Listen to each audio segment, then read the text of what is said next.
Саламатсызбы, Бактыйкер Кишевич, өкмөттүн общественное обсужденияга токтом илип коюп турсуздар. Принимаем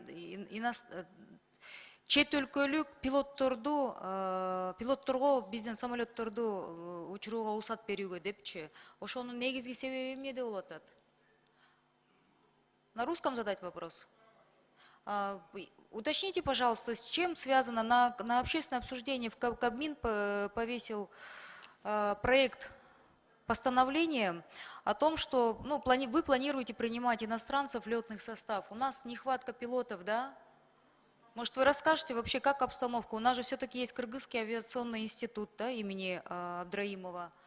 В чем проблема? Не хватает пилотов, наших пилотов не хватает? Или потому что наши недостаточно квалифицированы, чтобы на Боингах, Airbus'ах, последних летать, там, Боинг 737, Airbus 320. С чем это связано? На данный момент у нас, получается, пилотов в принципе немного не хватает. Нехватка она есть, в связи с этим данный проект был внесен. После окончания авиационного института наши пилоты еще необходимо пройти определенную программу подготовки на конкретный тип воздушного судна. Это тоже занимает определенное время. Поэтому нашли выход из того, чтобы привлекать пилотов других иностранных государств, для того, чтобы они у нас оперировали. На данный момент они никакой конкуренции нашим пилотам не составляют абсолютно. Все пилоты, которые в Кыргызской республике есть, получили сертификаты, они все трудоустроены, они все работают в авиакомпаниях. Насколько мне известно, как раз таки наши пилоты, они очень квалифицированы и востребованы за рубежом. Это правильная у меня информация? Да, многие после развала Советского Союза, в тот, видимо, сложный период, кто-то в поисках лучшей доли и работает за рубежом, кто-то формально здесь, но с контрактами за границей.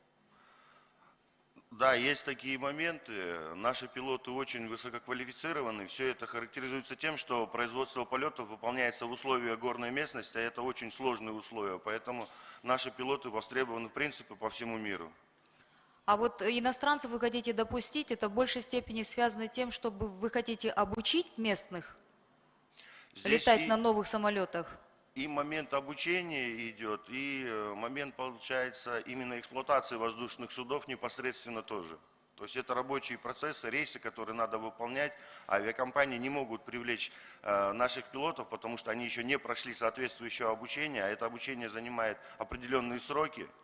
Необходимо произвести определенное количество налет часов для того, чтобы получить допуск на то или иное воздушное судно. Все понятно. Спасибо, Темини. Ратификацияны колдойм. Рахмат.